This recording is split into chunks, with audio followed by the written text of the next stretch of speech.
Jai Gurudev. Question. When I sit in meditation, various kinds of kriyas take place. I do not feel like getting up because they are very pleasant. Even then, I have doubts. What is the advantages of these shaking, trembling, singing and shouting? How long will these kriyas go on?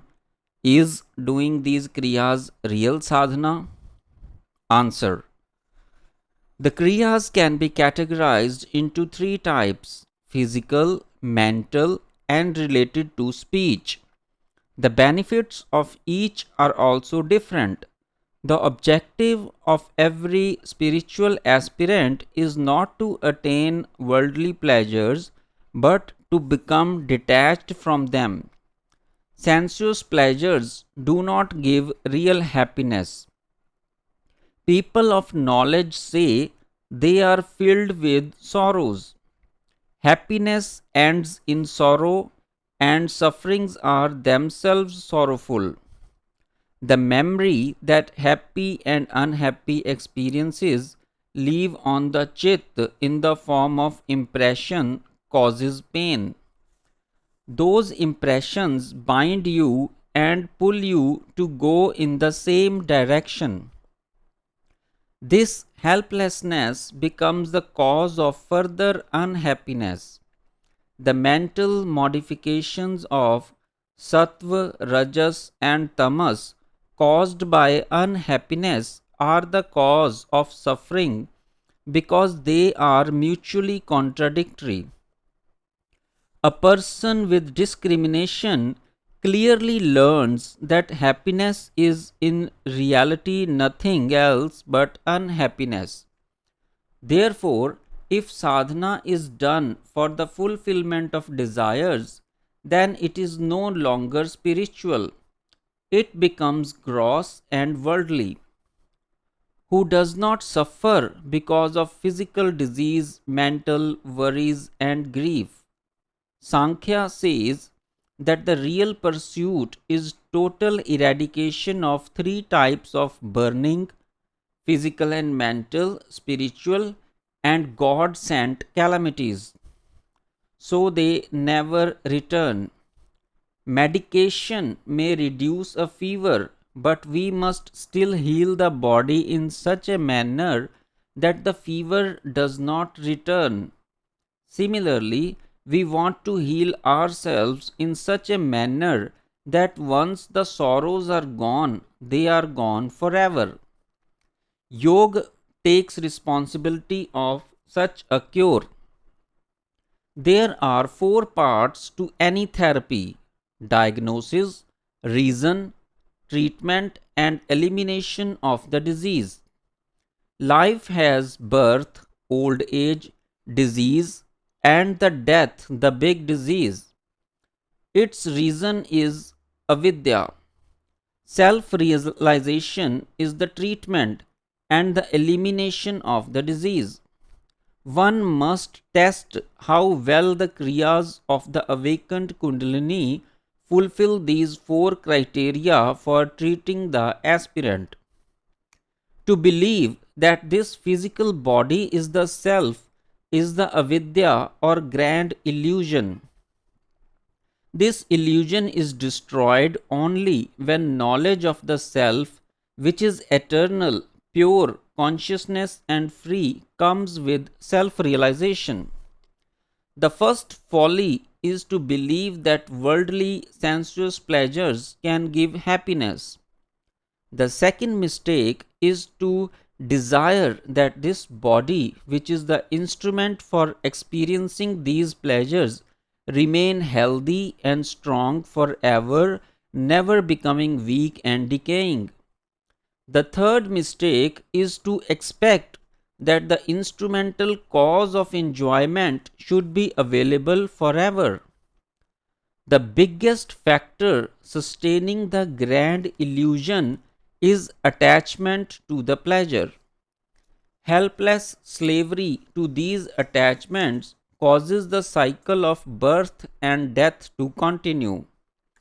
Yoga Darshan by Patanjali claims that its path can bring you to self realization, which is possible with cessation of all mental modifications.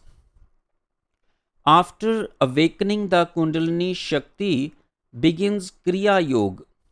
How do Kriyas help the cessation of mental modification? In the first moment after awakening, it gives the experience of such divine bliss never experienced before. It does not need any external object.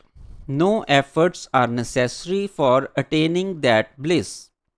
This joy is beyond the senses because the senses need external objects with the qualities of touch, sound, look, fragrance, and taste. Contrary to these senses, this joy surges from within. To experience that joy, the mind does not have to do any external activity. That is why the aspirant may not feel like getting up from meditation. Such a yogi is freed up from all worldly activities and attains the position of nirvana in Brahma. Mundakopanishad calls such a yogi who is Atmakrida Atmariti Kriyavan, the one who is dwelling within the self, attached to the self, and active within the self, as the best of those who knows the Brahma. The, ex- the aspirant experiences the hollowness of the worldly pleasures along with the waves of inner joy of the self with every kriya. The words of Saint Kabir come alive. Man mast hua fir kyun dole? Why wonder when the mind is elated with inner bliss?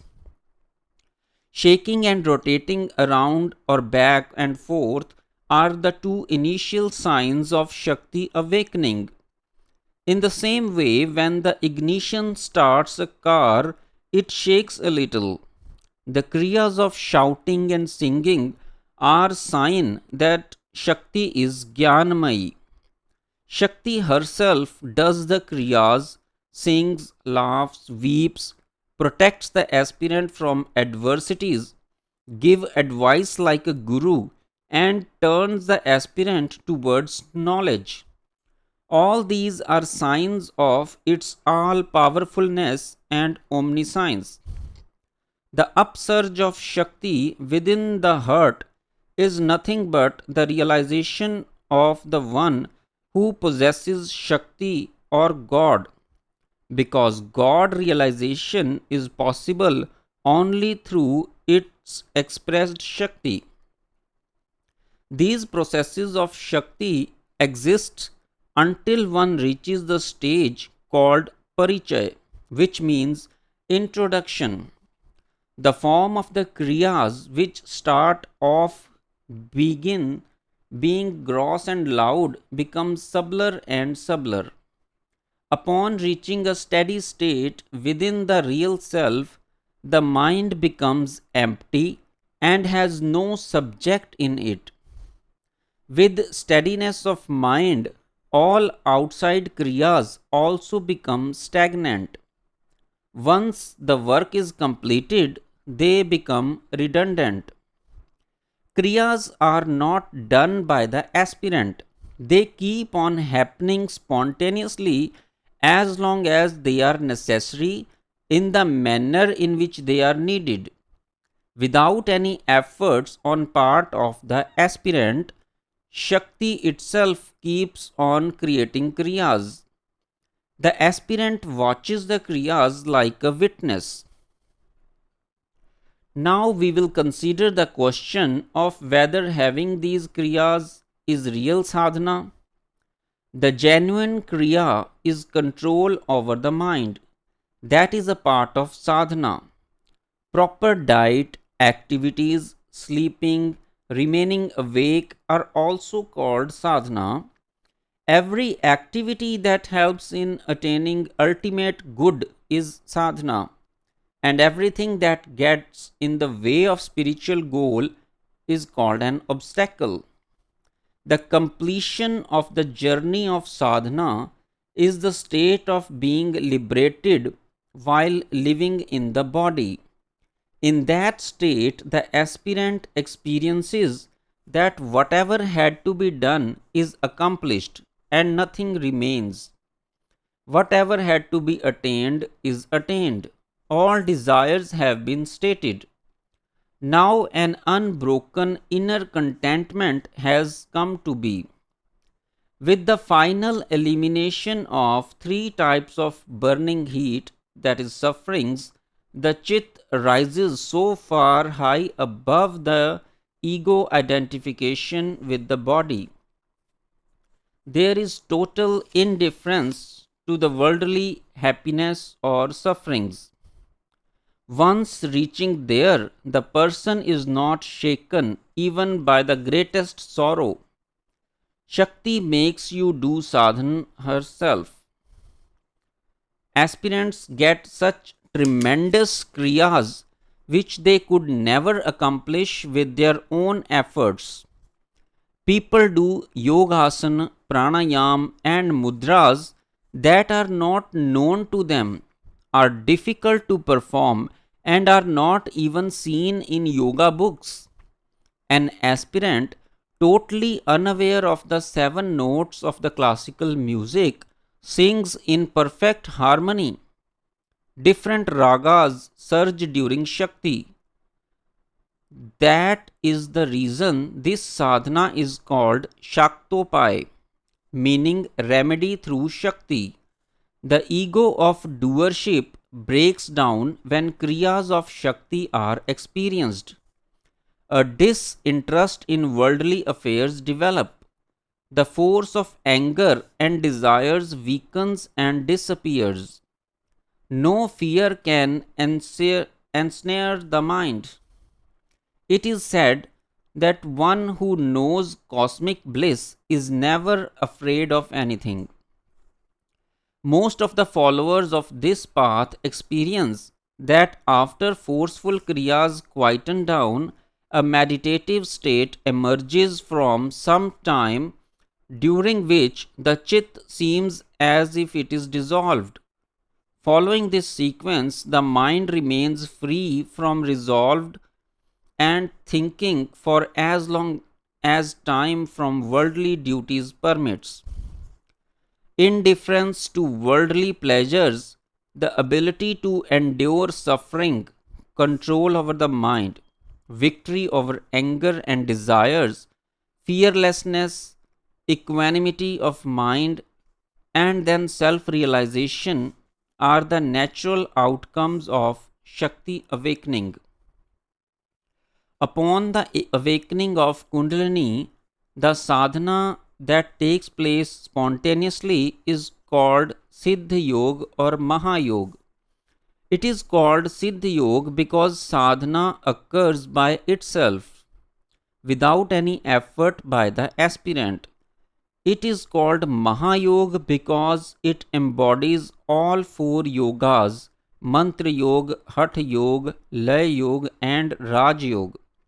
All these must be taken in the form of internal edifice of the Mahayog. Depending on the belief and faith of the aspirant, the Shakti makes him do japa, of different gods such as Ram, Krishna, Shiv, or Goddess. When the aspirant is excited with devotion, he may start to dance, weep, laugh, sing, and sometimes behave like an insane person. When he experiences that the goddess Kundalini has manifested in his heart and he feels the kriyas she is doing, love, faith, devotion, and sentiment of surrender develop and strengthen. His ego of doership starts to melt. He becomes free from anxiety. Sometimes his mind becomes absorbed in the devotional samadhi and melts into the samadhi of nothingness. Consequently, sthit pragya or a state of equanimity of mind is attained. The state of unmani or joyfulness beyond mind starts to ensue. The followers of this path should stay free from doubts such as what are the benefits of these kinds of kriyas. One should not get confused and give up sadhana. One must keep on looking within to examine his state of mind. He should also try to understand the form and effects of various kriyas. He should maintain a diary of a special kinds of kriyas. If for some reason the sadhana slows down, reading about past experiences can be inspirational. Jai Gurudev.